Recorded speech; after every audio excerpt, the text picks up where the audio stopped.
Uh, Today, shalom everyone. Today is November the 11th, Remembrance Day in Canada, and Veterans Day here in the United States, and marking 402, 403 days of the hostages. And we are going to look carefully um, at the story of Isaac, the birth of Isaac. This is Parshat Vayera. Um, it's a I'm going to say this at every beginning. It's just a complicated story. The stories are all very complicated. We think, or my approach is we think we know these stories. We've read them so many times. But what is so obviously enriching for us is that when you ask different set of questions every year, you can try and yield a new set of understandings, or maybe even a new interpretation. And that is what I'm trying to do here. uh, Trying to read it with a different set of eyes, or at least a different an emphasis on different things. Let's just pull up how the story begins, and we'll go right to it. So let me just share the screen here. Okay. So um, our story is, I mean, notwithstanding the fact that the Parsha contains lots and lots of dramatic stories, I've chosen to talk about the story at the beginning where God is appearing to Abraham, and it's not God that's appearing; it's the three visitors appeared to Abraham, and Abraham. I'm going to use deliberately the passive voice. Abraham is informed that there will be a birth. Okay, now, we it's tempting to kind of just parachute into this parsha and read it from there. But I'm startled by the fact that this is a promise that takes place at the after a series of promises that Abraham has made. And even last week, when we began to explore the whole motif of the altars, that the altars reflect a certain kind of narrative, or a relationship. So here we have this story being unfolding, the promises unfolding to Abraham as another narrative, and there's a story here, and I think the story is I mean, I'll say it at the beginning, the story is one of great frustration because God is promising, promising, promising, promising, and not delivering. So just to recap, the first promise is Lech Lecha, right? I'll make you, I don't have the translations here because I'm just going to breeze through this. I will make you a great nation. I will bless you. I will make your name great, and you will be a blessing. That's the first promise. Second promise, I'm going to give the land to you and your seed. So I am making you a great nation. I'm going to give you the land. The third promise, it's the land and the seed, which is Genesis 13. Look at the land. I'm going to give it to you and your children, your seed. Then v'samti et zaracha ka'afar haaretz. I'm going to make you as numerous as the sand of the land, or the dust of the land. You will not be able to count it. If a person can even count it, this is how numerous your seed will be. Okay, so we're already at the third promise, and that's well into the story. And then the fourth promise in chapter 15, it's last week's parsha, the covenant of the pieces. Your own descendant will inherit you, right? Where God is saying, don't worry, Abraham, I'm your shield. And Abraham already expresses a little frustration. He says, and I don't have anybody to inherit me. And God says, Lo yirash chazeh, your servant will not inherit you. Ki masher yitzeh mimecha yirashecha. Someone who comes forth from your loins, your own loins, they're going to inherit. He takes him outside and he says, Abet na shamayim usfora kochavim. Go out and see and look at the count the stars. Im tuchal lispor otam. if you can count them. Vayomer lo ko yezarecha. That is how numerous your children will be. That's the fifth promise. Sarah intervenes. Sarah's had it. Okay. By this point, Sarah's had it. She says, "We have no children. Here, have my maidservant Hagar, and she can be your wife." And I love this moment where Abraham says, "Okay, okay, no problem." Okay, and she gets her own promise in the story. You recall that there's a moment where they have tremendous conflict, Hagar and Sarah, and Hagar runs away, and Hagar, an angel sees her and says, "Don't worry, you're going to have a numerous people." But the fifth promise here for Abraham, I will make you great, your father of many nations. Uh, and this is when Abraham gets the covenant of circumcision. Vayiv Abraham ben tishim v'teisha shanim. He's 99 years old. God appears to him and says, "Ani El Shaddai, I am Shaddai. Walk before me and be whole. And I will give you my covenant between me and you. V'arbe otcha b'mod me'od. I will make you great, many, many." And at this point, it's already at the fifth promise here. Sorry, the fifth promise that Abraham, vayipol al panav, he falls on his face. Now, the pious reading of this is worshiping. The impious reading, I don't want to say cynical reading, but I think a plausible reading is, "Oh my God, enough already, enough. Vayipol al panav, exasperation." Ani and so Vaydaber ito Elohim, and God is kind of consoling. Ani hine briti, tach, here's my covenant, and you will be a father of many nations. Vayita alav hamon goyim, v'lo yikare, and so your name, you're going to get a name change. Ki av hamon goyim, you're going to be Avraham, av hamon goyim netaticha. V'ifreiti otcha, I'm going to multiply you many, many times. And unetaticha legoyim lachim amcha mitzeo, and you're going to be the ancestor of many kings. And I'll establish my covenant with you and your children for generations, for eternal covenant. V'natati lecha lezarcha, and you'll get the land. Okay, so that's promise number 5. 6, I will bless Sarah and give her a child. And Abraham laughs. And this is subsequent to the first part, but it's another promise. I'm going to nitati mimena lecha ben. I'm going to give from her to you a son. Uverachtiha, I will bless her. Vaita legoyim malche amim mimena yiyu, and she will be the progenitor of kings.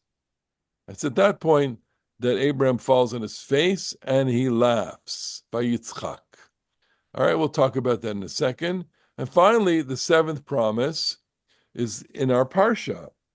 When the visitors come, Abraham has circumcised himself. We connect the two stories of the circumcision and his sitting in the heat of the day at the front of his tent. And the places are significant. We won't go into that now.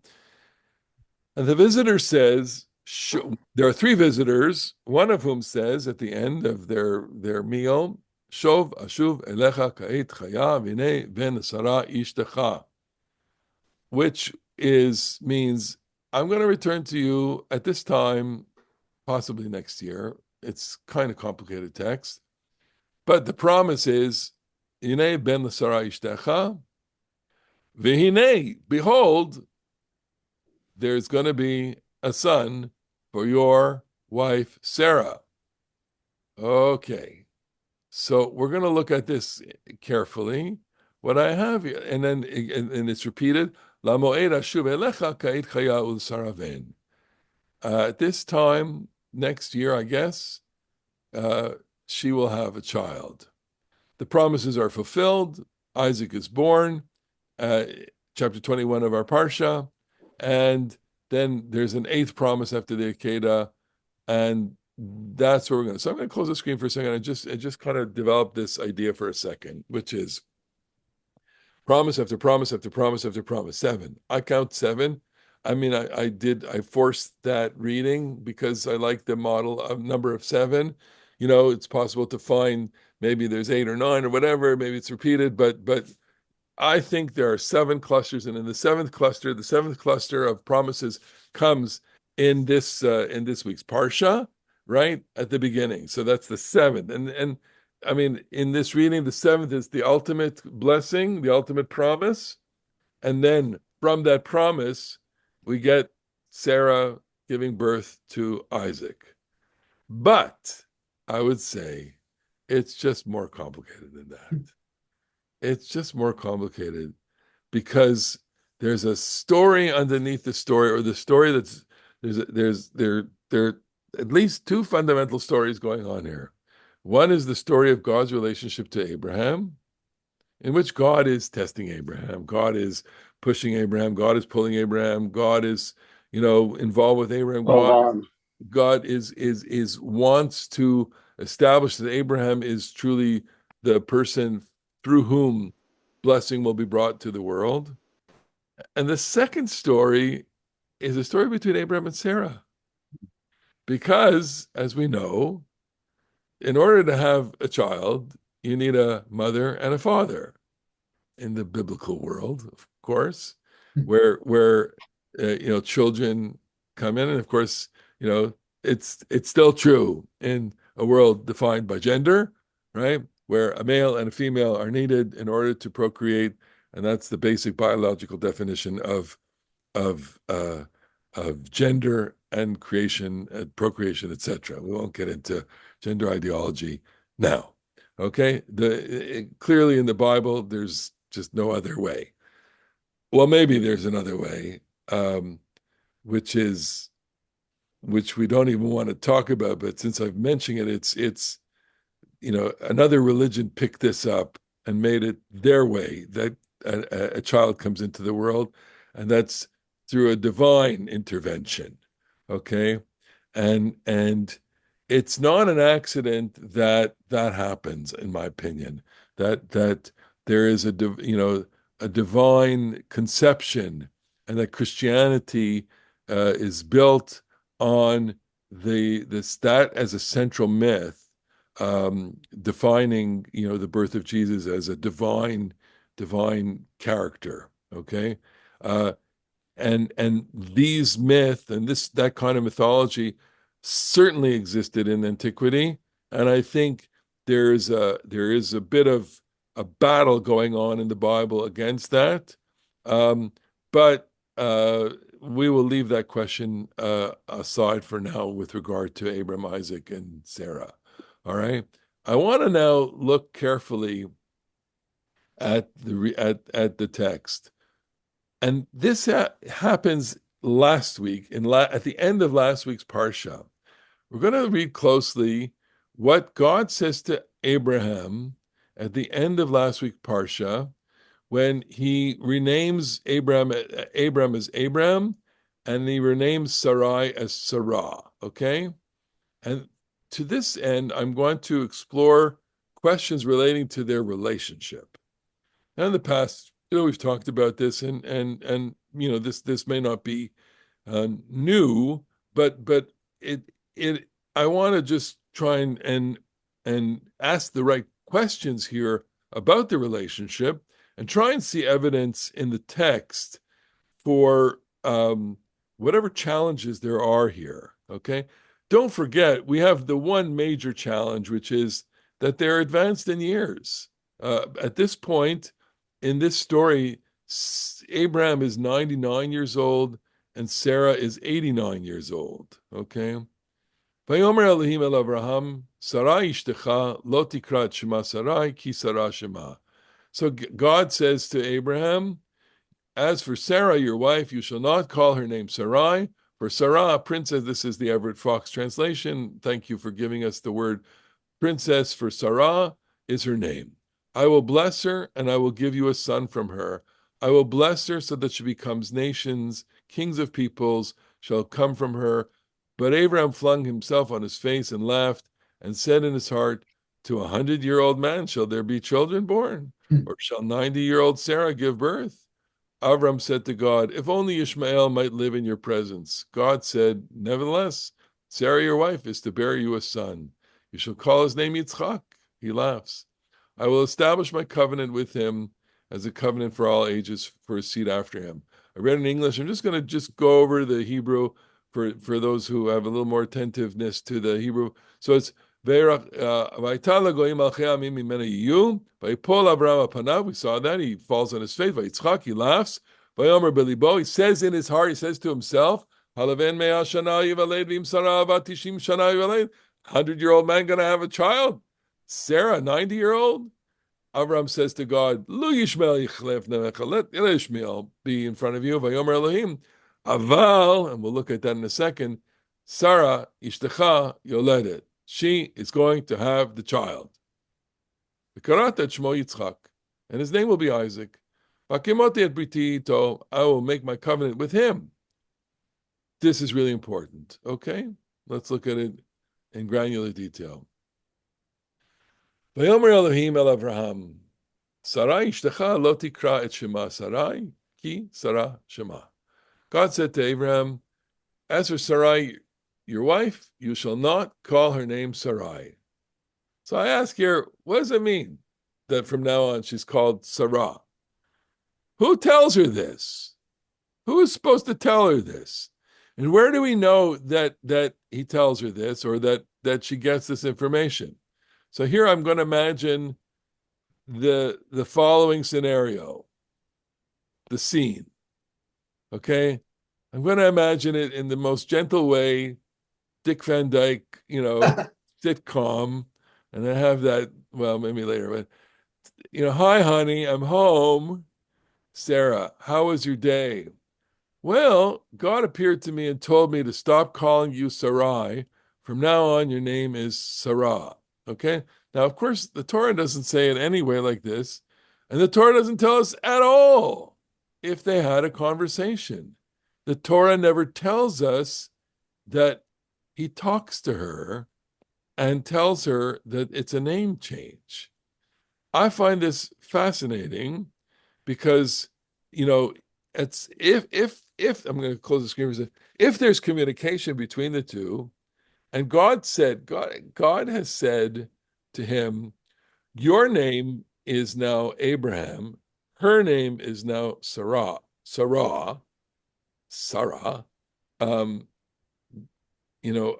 How I I can say, speaking for Abraham, I guess I would know if I had a relationship with God, how I would react to my name being changed. But my question is, how would Sarah have reacted to Abraham saying, well, God just told me to call you Sarah. I'm calling you Sarah now. And no longer am I calling you Sarai, because God told me to call you Sarah, right? And it would be akin to saying to coming home and telling your spouse, I'm not calling you by your name. I've known you for 90 years. I've been like Abraham and Sarah have been married for, at this point, they've been married for 70 something years. I've been married, and I'm just going to change the syllabication pronunciation of your last syllable from Sarai to Sarah, right? And hope that you're used to it. And I'm thinking that I'm reading it as a feminist in some ways, which is, what gives you the right to change my name? Who told you can change the most fundamental part of my identity, namely my name? You're changing. It would be, I'm going to pick on you, Marlene, for a second and say, that Ed comes home and says, I'm not going to call you Marlene anymore. I'm going to call you Marla. What would you say? What would you say to that? Why? Why? Because God, if Ed said to you, well, God told me to. God told me, I'm no longer calling you Marlene. God didn't like Marlene. God wants you to be Marla. Okay? So as a woman who, it's decades of marriage, joy, it's like, no, you can't do that. Or can you? Or is it, or are we going to say, well, this is what God wants, whatever God wants, she could respond, whatever God wants, that's fine. You want to call me Sarah? Call me Sarah. I've known of myself as Sarai my whole life, but from now on, I'm Sarah. That's it. You know, We don't have other examples of name changes in the earlier generations. correct. To my knowledge, there are no other name changes earlier on. I mean, we do have, Yaakov is Israel.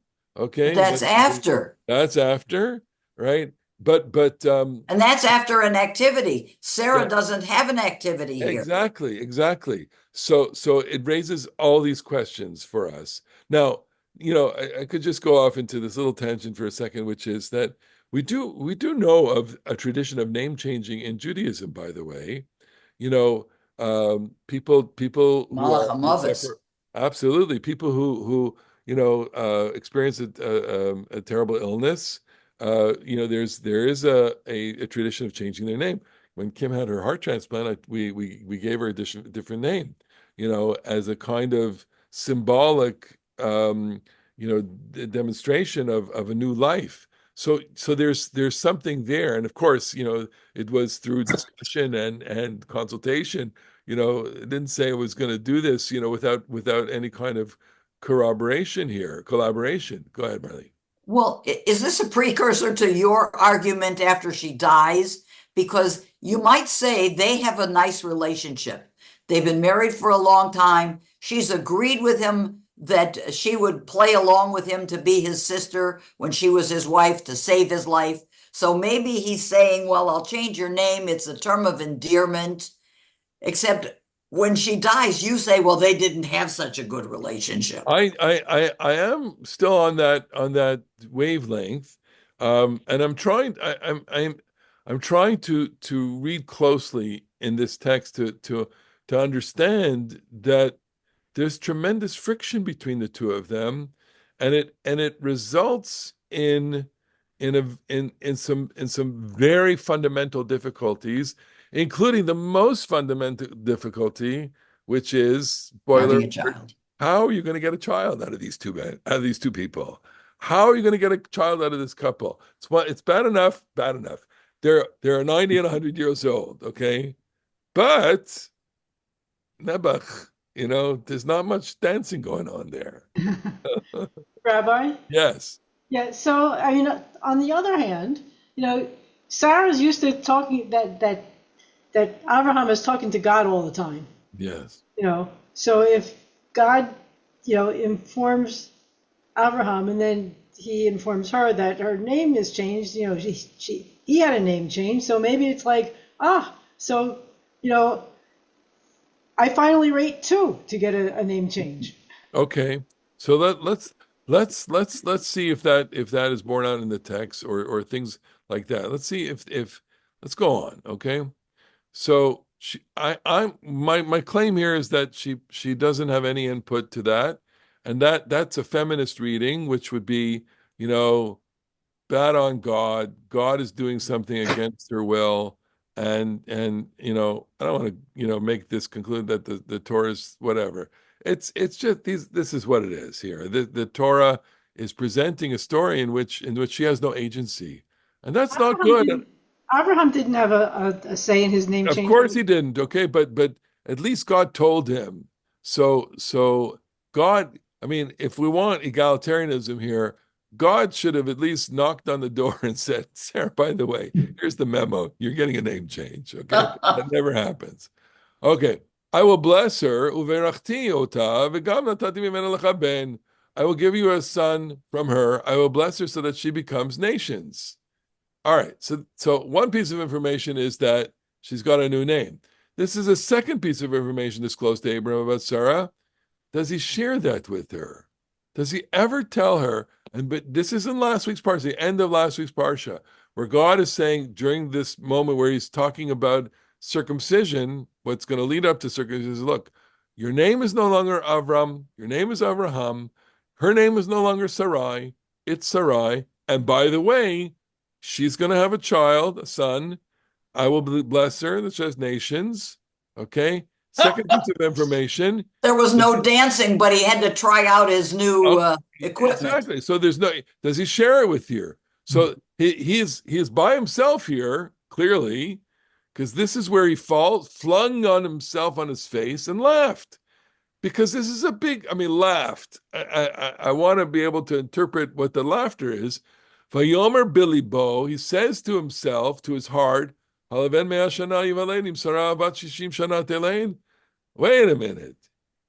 Wait a minute. So on the one hand, I think this is a joke, okay?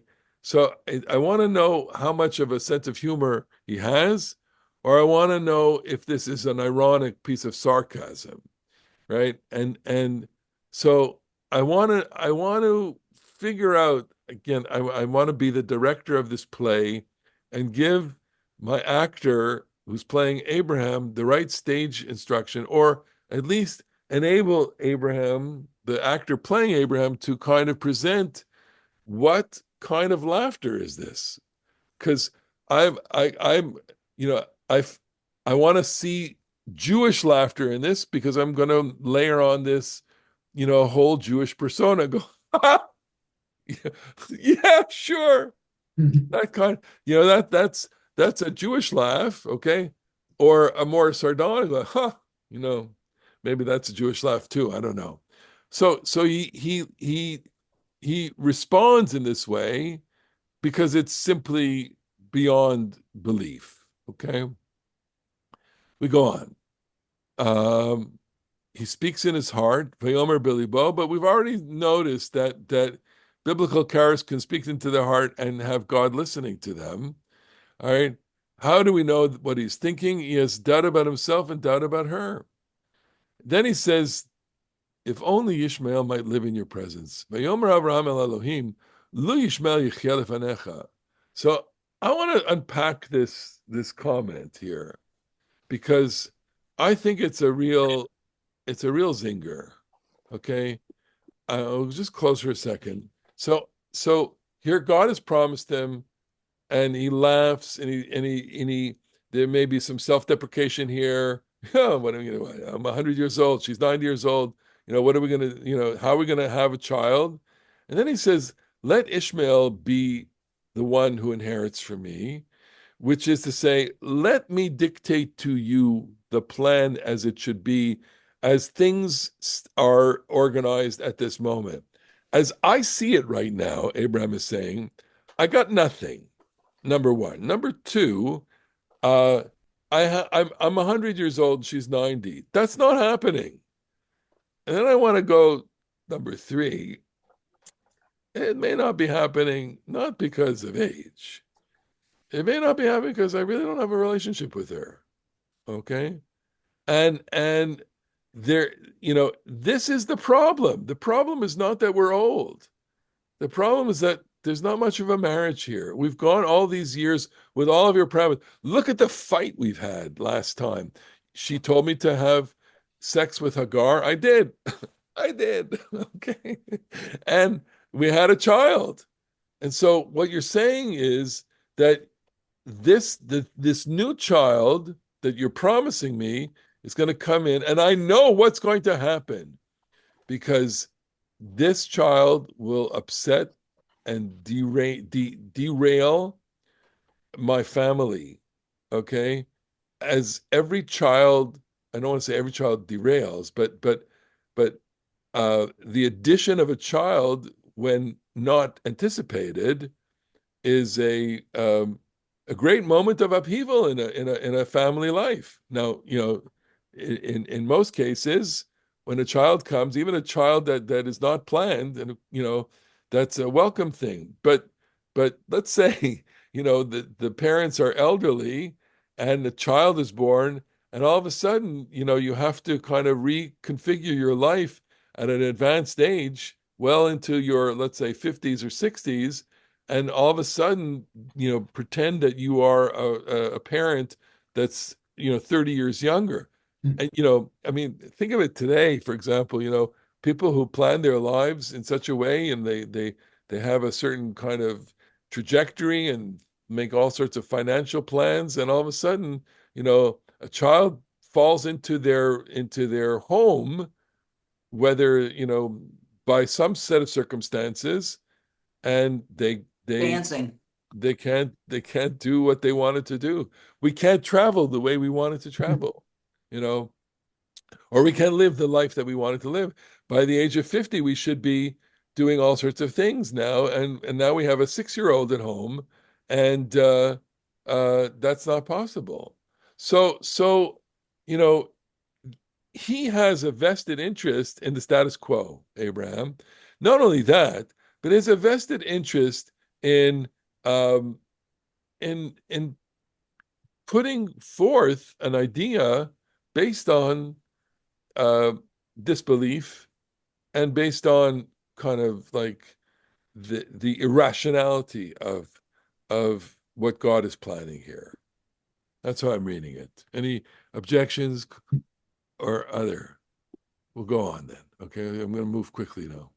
So uh, he has hesitation about his physical natural ability, conceiving and raising a child at this age.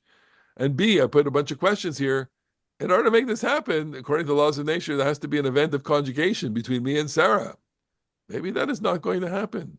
Not only because of age, but because we just don't conjugate anymore. Okay? And this is the point that there's a tremendous tension here. The tension is not between Abraham and God. The tension is between Abraham and Sarah, right? Because if there was a, you know, I'm going to put this as a proposition that you could debate with me. My proposition is, if it was a healthy marriage and he was given this prospect, and let's say he adored her and loved her with all his heart and couldn't keep his hands off of her, he would say, "Wow, let's go. Let's do it. Let's go at it." Right? Look at look at the opportunity that's available for us. We get to change the world. We get to be the oldest parents in creation. What do you think, Sarah? Are you in? Are you game for this? Let's go on this adventure, right? I've been waiting for this for a long time. I have my tent ready.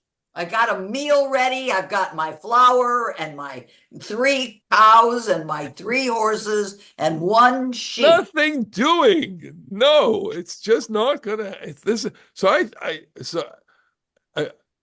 of all the possible answers he could give here, and by the way, I just want to, I'm just gonna stop for a second. Let's just say, we have familiarity with lots of different kinds of marriages. Okay, I think we live in a blessed community where there are a lot of people married for decades and decades and decades, and there's just joy, and there's a lot of, you know, just a lot of, you can see on in the faces and the body language of people.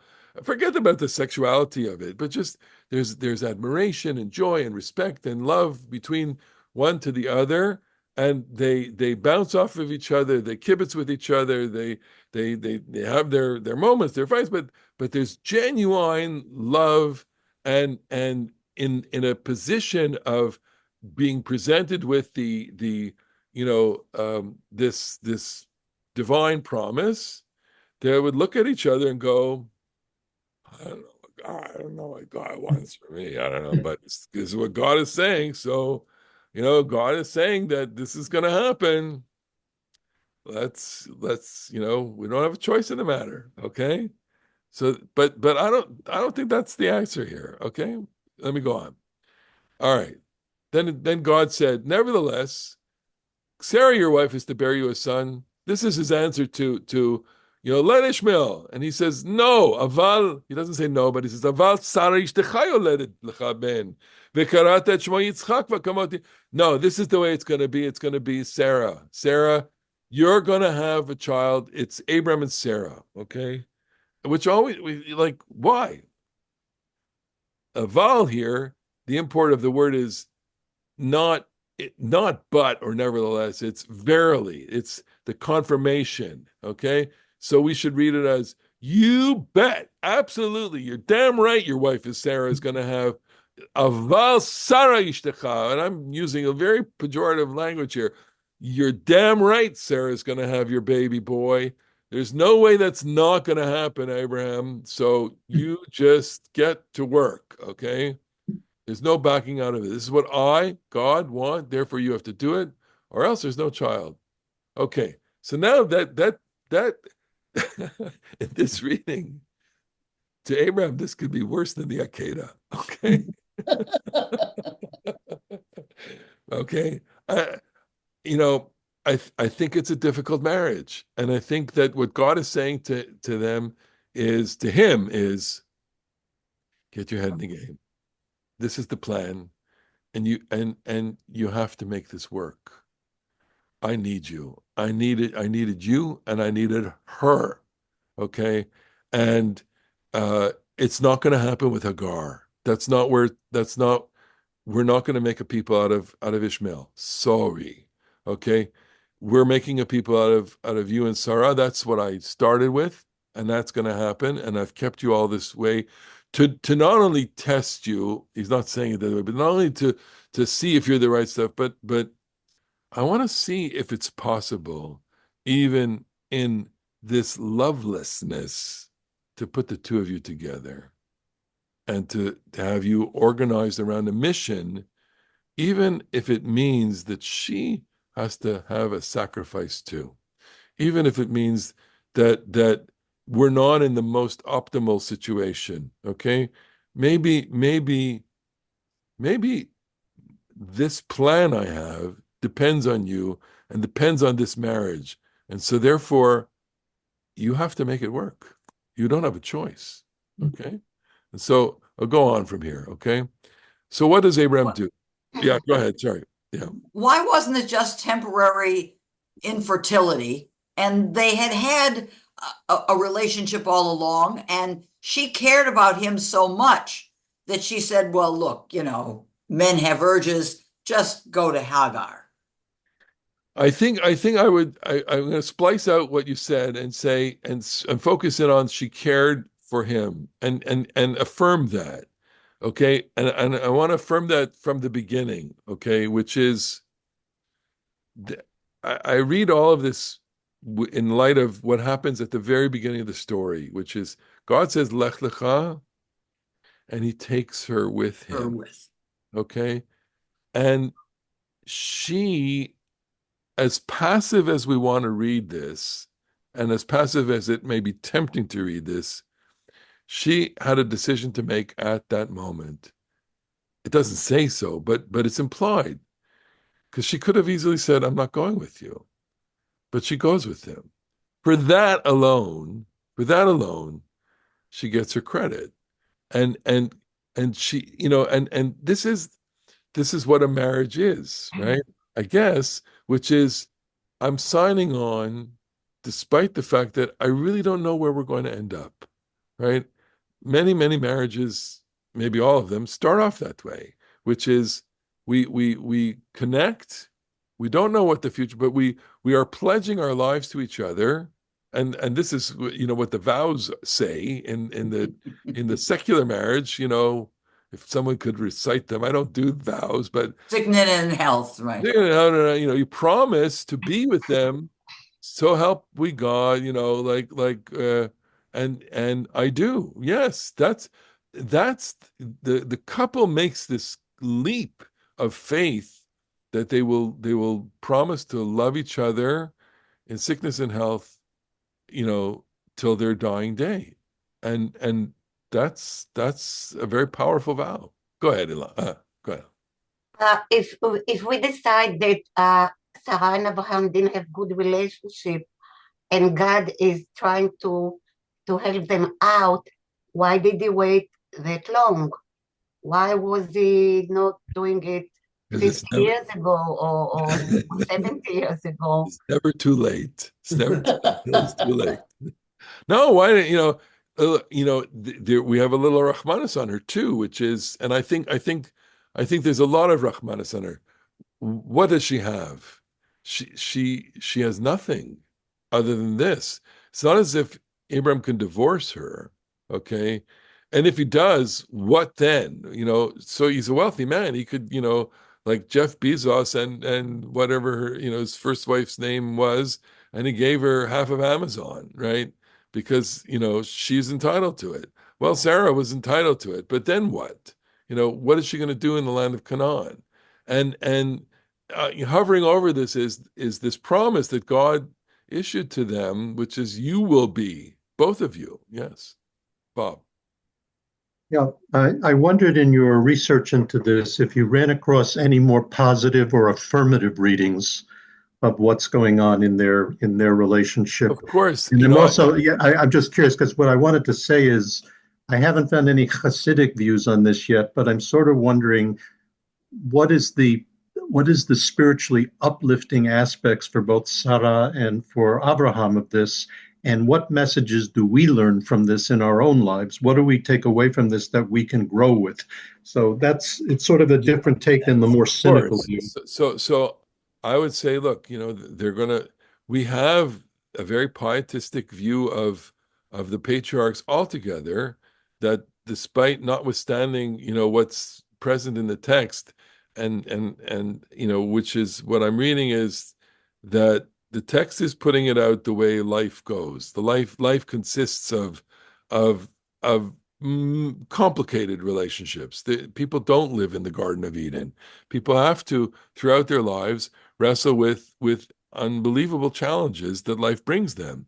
That's why the Bible resonates for us. So in some ways, the Hasidim and the mystical readings, I would guess, and certainly the Midrash, the Midrash makes their marriage, marriage one of great partnership and great, collaboration. Going back to Haran, they why do they have Hanefesh Asher Asu b'Haran, the livelihood that they made? These are converts that they bring, and you get this kind of, we want to put the layers of, this couple is like a little Lubavitcher Chabad couple that went off to, I don't know, Alaska, and they are converting people or bringing them back to Judaism. And I do not doubt for a second that Chabad couples that are posted all over the world, have Abraham and Sarah as their model, right? Because Abraham deals with the men and Sarah deals with the women, and they're remarkably successful in building their communities that way because they take that page out of the playbook. Great, and that's wonderful, and that's a totally Jewish reading of it, and it's totally substantiated by Midrash, and I'm sure Hasidic lore and all sorts of lore. But it's not what the text says. The text is presenting a much more uh, realistic picture, which is that here's a couple, don't talk very much. They have this promise. It's a complicated promise. They have a destiny. They have a relationship, but really not much of it. And childlessness in a couple is unbearable. It's unbearable, especially if that's what you want. And I don't have a lot of experience with childless couples in the congregation, but I know from colleagues, I know from reading other literature, and I know from hearing colleagues who have their childless couples come to them for counseling. There's no more anguish that's greater than that. Okay, and and this is the anguish that they live with for decades, for 40, 50 years, more. 75 and 85, 95. They're living with this anguish for 70 years. That's a lot to carry. And you just can't, you have to be so incredibly, quote unquote, pious to be able to push that aside and to say, well, we instead of this, the consolation is our following. Look, many, I'm thinking of, for example, Nechama Leibowitz, famous, Bible scholar, who was married, didn't have any own children, who accepted that, probably at great grief in her life, but then consoled herself and saying, I have hundreds of students. These are my students or my children. And, what are you going to say to that? Of course, that's consolation, but it's not the same. It's not the same. Susie, go ahead. So just to answer Bob, yeah, there's midrash. You alluded to midrash. There's midrash that was discovered in the Dead Sea Scrolls of love poetry written by Keilu, love poetry written by Abraham that makes Shir Shirim look tame. Okay. So there you go. So they're obviously responding to this text in that way. And I'm tempted to say there's a reason why that Dead Sea Scroll text, the Midrash, and maybe other kinds of texts would go there.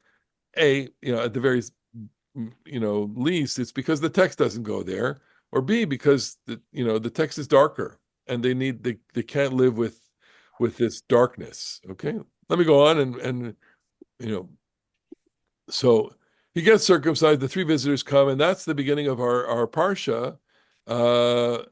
He ran to meet them, and he says to them, "My lords, pray if I found favor in your eyes, do not pass your servant. Let me fetch." Right, I'm just going to skip that for a second because we're going to go back to it. He tells her what to do. All right. And this promise is Vayomer Shov Ashuv Elecha Kait Chayav Inei Ven L'Sara Ishtecha V'Sar Shamat Petach HaOhel V'Hu Acharav. I will return, yes, return to you as time revives. Sarah, your wife, will have a son. Sarah was listening at the entrance of the tent, which was behind him. So if you recall this scene, the scene is Abraham was sitting at the entrance of the tent. The people come. He sees them from a distance. He runs to greet them. He says, "Come, I'll feed you." He puts them under a tree. He doesn't bring them inside the home, inside the tent. He puts them under a tree. He goes back inside the tent and says to her, I think gruffly, Lushi, Vasiu God, go knead the cakes, go knead the thing, I think it's rather, gruff of him. He gets an animal, he has the animal prepared, and now as the guests have eaten, they have this conversation, and one of them says, I'll return, yes, return to you. Time revives. Very difficult to explain. Ka'et chaya, don't know exactly what that means. V'nei ben l'sara ishtecha. Sarah, your wife, will have a son. Okay. Now, she's at the tent. She's at the entrance of the tent. Is she outside the entrance or inside the entrance? May not make a difference. Okay. She doesn't want to be seen. She's not being spoken to. She's being spoken of. Okay. Private conversation. She's listening in. And why is the visitor telling him? This is information that he should be aware of. He knows this already. Abram was told this already, although not with such detail as the timing. And most importantly, did Abram tell her of? Did he tell her of the previous conversation? Okay, last time when the name was changed and God said to him, "You're going to have a son," and he laughed. When he came home, did he say anything to her? And the answer is, we don't know. Now, the question, what is going through her mind when she hears this? And where exactly is she standing? Okay? So there's a lot of dramatic irony or tension here, which is she's hearing, he doesn't see her. The angels, we call them angels, the visitors don't see her. She's listening and she's reacting on a bunch of levels simultaneously. One of which is, wait a minute, I don't think so, right? They're talking about me. Sarah's going to have a child. How, you'll forgive me, the hell is that going to happen? I'm 90 years old, but yeah. Okay, so we'll go on. The narrator interjects here and Abraham Abraham and Sarah were advanced, old and advanced. The path of women ceased for Sarah, which is a euphemism of saying she's a postmenopausal woman. Okay? As if we had any doubt. Vatitzchak, she reacts this way now. When she hears this, she laughs. So I made it out to be she's kind of angry. No, she laughs. Again, we could ask the same question. What kind of laughter is it? Is it sardonic? Is it sarcastic? Or is it ותצחק שרה בקרבה לאמור אחרי ולותי הייתה לי עדנה ואדוני זקן. After I've become worn, is there to be pleasure for me, and my Lord is old? Now, this is the verse that is a difficult verse. They're all difficult, but this is really difficult because this is a verse that talks about age, and it's my age as an older woman, and it's my husband's age as an older man. Okay, but what they're talking about, what she's talking about euphemistically is, I think, sexuality, sex. Okay. The meaning of her laughter, am I going to have sexual pleasure with him? And with him. Okay. Compare Sarah's reaction to Abraham's reaction. We saw Abraham's reaction, Genesis 17. Vayipol Avram al panav. He falls on his face. Vayitzchak. So she doesn't fall on her face. Vatitzchak Sarah bikirba. Vayitzchak. He laughs out loud. She laughs inside. Nice, interesting contrast between a man and a woman. Internal, external, fine. Vayomer bilibo. He speaks to his heart. She laughs to herself inside. And he says, Haleven me'ah shana yivaled, as a man who is 100 going to bring forth a child. And she says, acharei veloti hayta li adna, as I am after post in my age of bloti, being dried out, withered out, am I going to have pleasure, right? Bim Sarah havatishim shana teled. Is she a 90-year-old woman going to have a child, going to be able to give birth? Vadoni zaken, and she says, and my husband's old. She speaks euphemistically. He speaks more concretely. Very interesting. Okay. I repeat these observations. He falls on his face. She doesn't fall on her face. He laughs, presumably out loud. She laughs inside. He refers to himself first. To what is he referring? Sexuality or parenthood? 100-year-old man, should there be children born? Bring forth a child, cause a child to be born? Is it sex with her, or is it just a possibility to have sex altogether? But wait a minute, we know that at 86 he had sex with Agar, and we know that after Sarah died, there's plenty of children. Sex is not his problem. That's my point. Abraham, for some extraordinary reason, is quite virile, even at the age of 100. Okay, it's just not with Sarah. Okay, he That's refers the to her problem. second. Wait, only referring to her ability to give birth as a child. She refers to herself first. Edna is pleasure, but it's moisture also, sexual pleasure. She's very direct and non-euphemistic and non-delicate language. She refers to him second. He refers to himself first. She refers to herself first. She refers to him second, and he refers to her second. Adoni Zaken, he's an old man. What's that supposed to mean? She's disparaging him. Or did he tell her anything? Did she tell him anything? And what's God's role here? So what I'm saying here is that these two people don't really talk to each other a lot.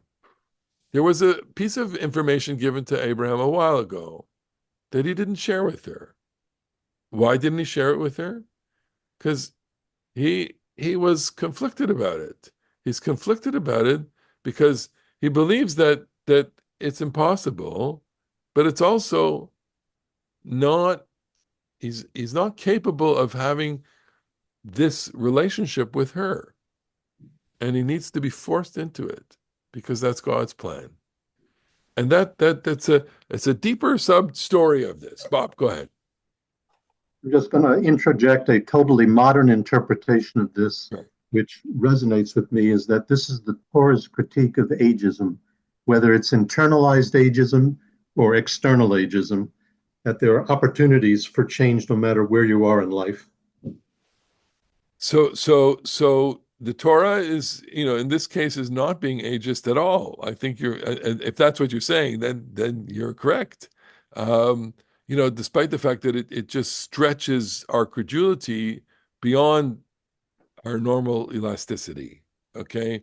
And okay, I think, we're reading this with suspending disbelief, saying, okay, well, this is the way that the world is designed here. And we studied this in the past where in the context of the sequence of generations in Abraham's life, it's so interesting. I did this in a previous class, and I have to look back at the video where you know all the people in the generations leading up to Abraham after the flood, from Noah up to there, these are the men, at least, are siring their offspring at the age of 30, 35. The average age is in the 30s or 40, young. Abraham is decades beyond that. Abraham is an outlier in the normal progression of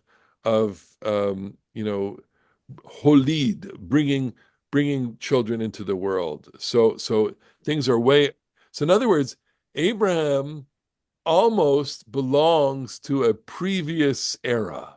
I think that when I read that, and that's when I taught that class last year. Abraham, by being so old, is cast backwards to an era in which people over a century old are having children. Okay, which is quite extraordinary. Ruth, go ahead. So first, I just have a plain old question. So Hashem promises Abraham several times that he's going to be the father of great nations. So did he at any time share that knowledge with Sarah, or no? Does she know that Abraham's going to be the father of great nations? So evidently, I'm going to say, when I go back to my list of 7 promises, maybe the first promise she knows, maybe the second one, but certainly not. I mean, certainly not.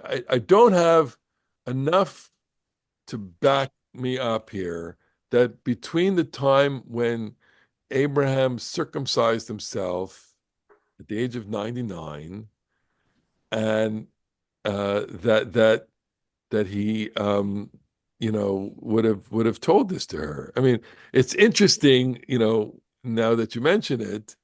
So Hagar is conceived from Abraham when he was not circumcised. Okay. So Isaac is conceived post Abraham's circumcision.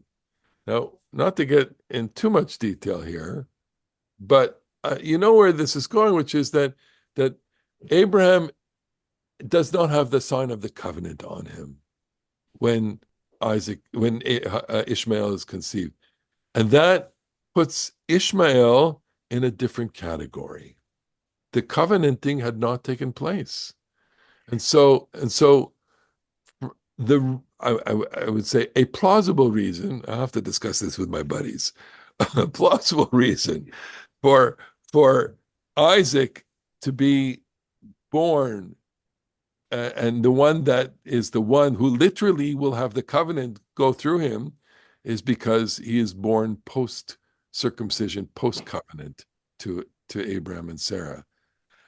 So again, it goes to the very intimate details, which is, so he circumcises himself, and it's irrelevant. It doesn't matter because there's no sex going on between them. Well, my other question is, okay, so God repeatedly promises to Abraham that his offspring is going to be like the stars in the sky and the sands on the beach and all that. So, like, why is there such surprise when God tells Abraham and Sarah that this is going to happen? And it's kind of like if God were to tell Abraham that he was going to win the lottery, it would kind of be assumed that he would have to buy a ticket. Okay.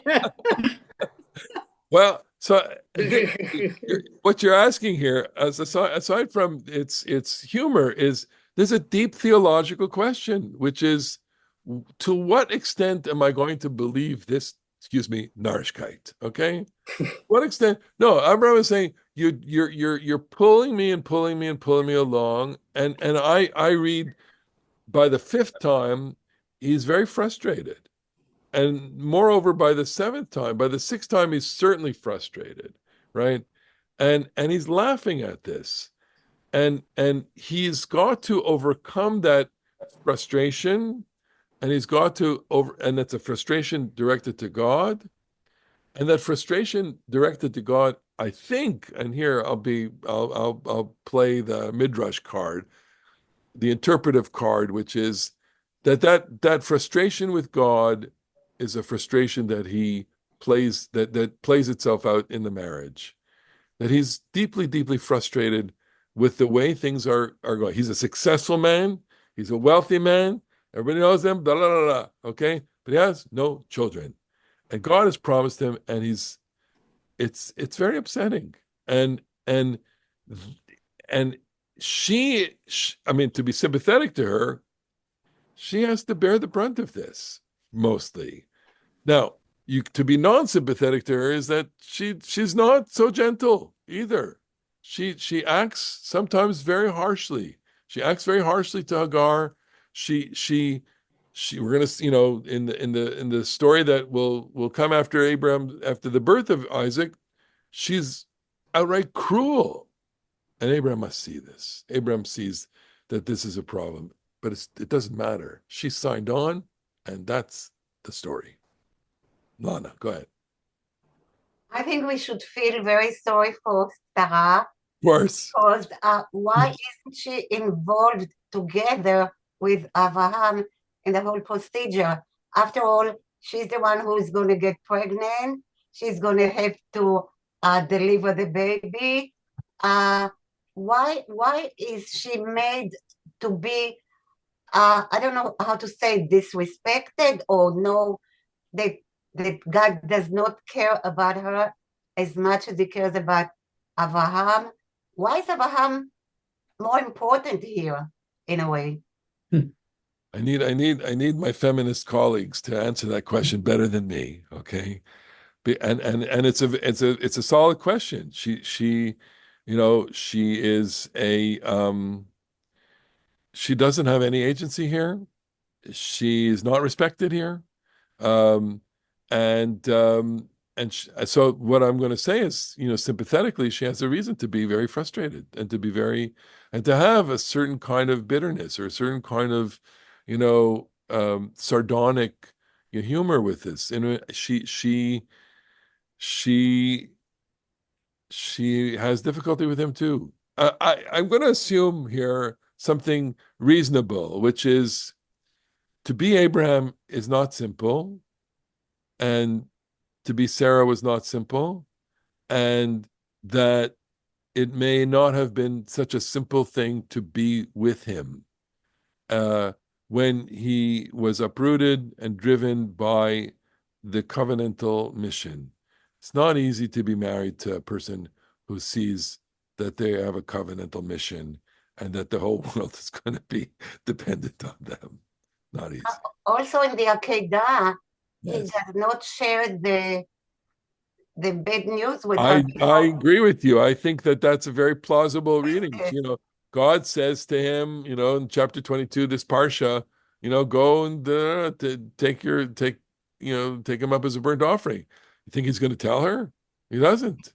It's also her son, not It's only her son. So Abraham's yeah, son. and so what the rabbis do compassionately, and here I would go, Bob, that they have compassion, and they say the reason why Isaac, and you heard me say this before, why Isaac is 37 years old, because his death is, I'm sorry, her death is contingent upon learning that the sacrifice took place, or that the sacrifice was about to take place.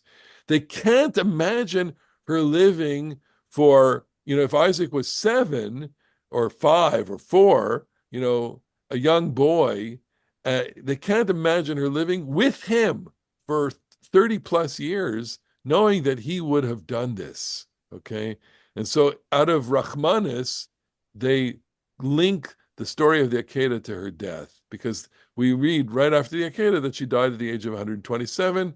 He was born at the age of when she was 90. So therefore, he must have been 37 years old. But in order for her not to have lived for, I don't know, 30 years to, knowing that her husband was going to do this, that's impossible, right? So that's a very charitable and compassionate reading of Sarah, and she deserves that, after what she's gone through. So in a way, as critical and harsh as we can be compassionate to her as well. I just want to conclude with the final pieces here.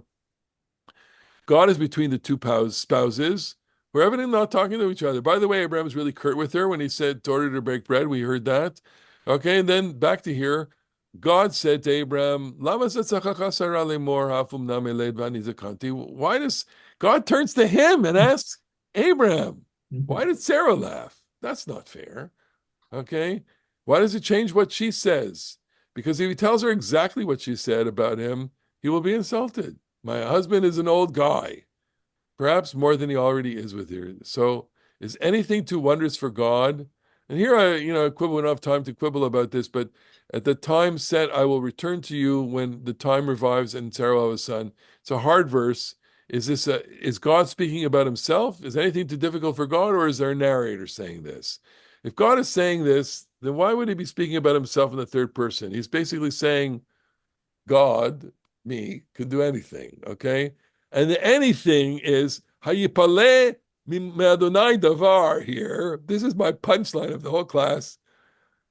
I can make a child come out of a 90-year-old woman's body and a 100-year-old man, and I can bring the two of you together again and to have a love affair. Period. I can do anything. I like that reading. I think that's a very charitable reading, right? For the moment, because he needs that to happen. If that doesn't happen, then we're off into Christianity. I'm sorry to say this, but if we're because here's what happens, okay? Because if there's not the miracle of love here, then she pretended, I'm going to skip that. What happened? She accused of laughing. She denied it. Abraham, okay, I'm not going to go with this. We have end of story. What happens next? The visitors go to stop. So the end of the story is that she denies laughing. We don't know what happens after that, okay? And then the angels go off.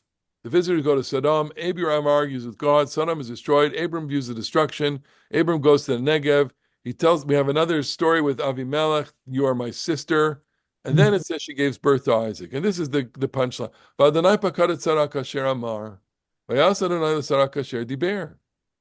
Okay, God took account of Sarah as he had said, and God dealt with Sarah as he had spoken. Sarah became pregnant and bore Abraham a son in his old age at the set time of which God had spoken to him. Now, if you read this just, not being Jewish, having parachuted from Mars, not knowing anything, you're going to say, wait a minute, where's the Adam Yadad Chava Ishto? Where is the man knew his wife? Where is Cain who knew his wife? Where is Vayera? Where's the knowledge? So not every time that we have a birth in scripture do we have the account of the man knowing the wife. We don't have it here. But we have something even more weird, which is Vadonai Pakad. God remembered. But in between Pasuk Aleph and Pasuk Bet, verse 1 and verse 2, God remembers and she conceives. Okay? So we have to assume that Abram finally got his act together, or the two of them got their act together. And that was the miracle. The miracle of remembering Sarah is that she was, that the love between the two of them was kindled enough temporarily, I suppose, for the child to be conceived and then for the child to be born. And that's my reading of this, okay?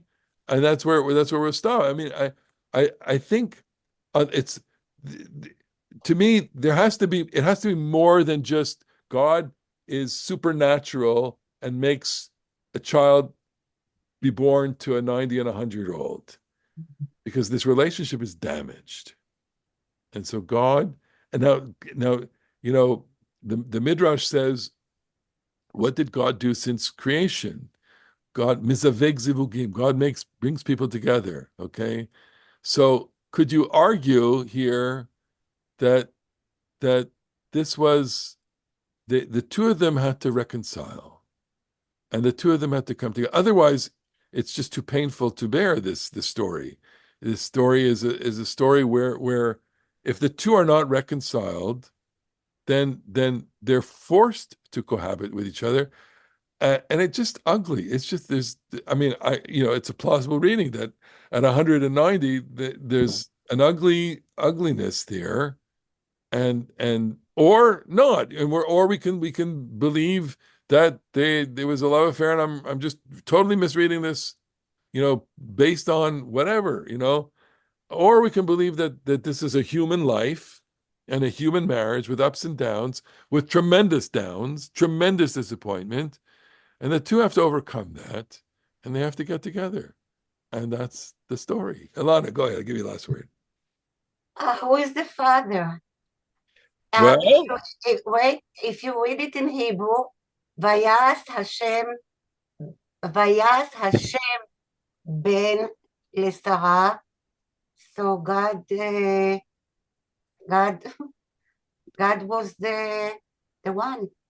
God was the one. Yes. So that's not. We can't.